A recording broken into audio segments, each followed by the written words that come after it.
sayo na mona pe ba papa musu asuka na mula pasi tcha wala sumana dike mais il y a quelqu'un tant mon qui voit ici il y a sur le côté motola de kolo Yesu d'abord Bible nzamba sota tsabiso côté elika na mutuke ka elika na sa ala ke la mama be moto ya elika kana na mutu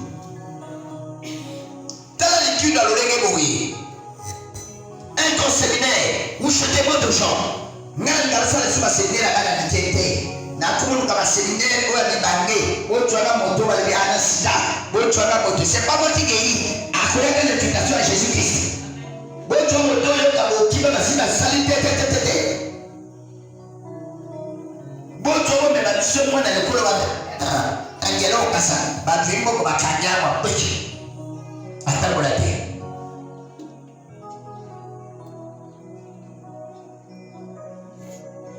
Ce qui est la tuition pour donner l'argent. Mais Jésus-Christ, attends, on gagne mon thème. Ngagope, ok, pas de mamie. C'est une zabalingi. Il y a un moment de zabalingi. Yo, il faut comprendre que c'est un ignorant farceur. Un moment, on peut s'en avoir. Pour la plupart du temps, et bien, il y a ici par la terre. Attends, il y a le mille. Au Kosaké, comment on va? Jamais hésité.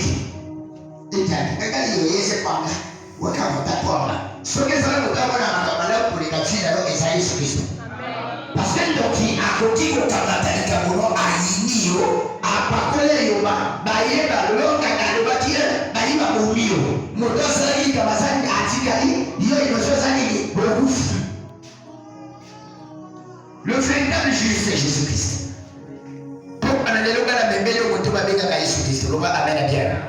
Ce soir, je t'amène Jésus-Christ. C'est pour cela que nous sommes le deuxième jour. Nous avons notre thème. Fais asseoir Jésus-Christ dans ta vie.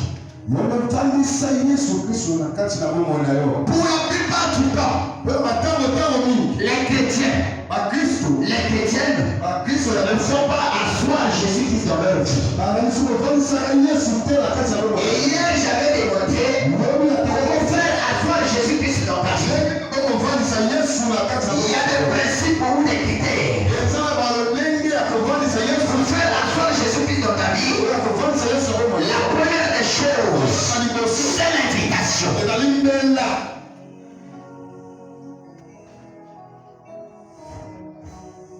Tu dois inviter Jésus-Christ dans ta vie. L'invitation a des choses. On peut avoir l'invitation sous la forme écrite. L'invitation sous la forme orale. Tu dois inviter Jésus. Quand Jésus vient dans ta vie, qu'est-ce qu'il va trouver? Tu dois procéder par quelque chose. La repentance.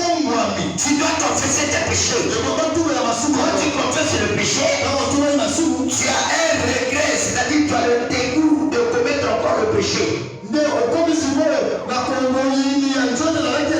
C'est là où la Bible.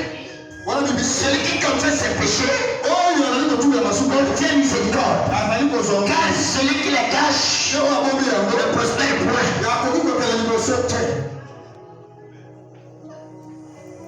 Nous avons donc la repentance. On doit se repentir. Tu as causé un acte qui est blâmable, qui n'est pas bon devant Dieu. Tu dois venir devant ce Dieu-là. Et tu dois croire que je viens devant celui-là est capable de me pardonner. Quel que soit mon péché, pourvu que je confesse.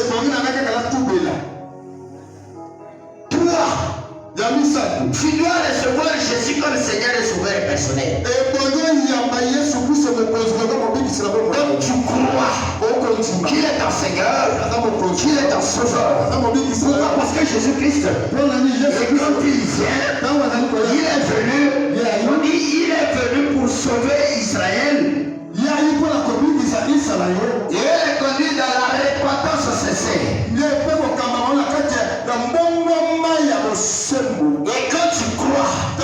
Tu es le seul Seigneur et Sauveur. Tu dois avoir quelque chose parce que quand il rentre en toi là, tu dois attirer Jésus dans ta vie. Pour qu'il s'asseye dans ta vie. Et quand il va arriver, qu'est-ce qu'il va rencontrer? C'est la foi. C'est la foi. La Bible dit, sans la foi, on ne peut pas plaire à Jésus.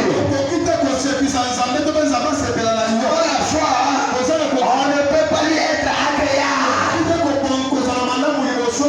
Mais la foi, c'est une grande monnaie internationale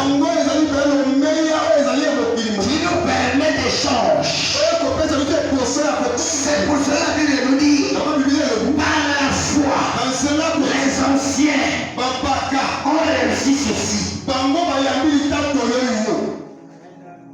C'est par la foi qui connaît la révélation que Noé a construit l'arche. C'est là où la marque de la foi, on identifie Abraham pour dire c'est le père de la foi. Pendant qu'il est en train d'aller pour faire son sacrifice, il est parti sans avoir l'animal ou le bélier à ses côtés.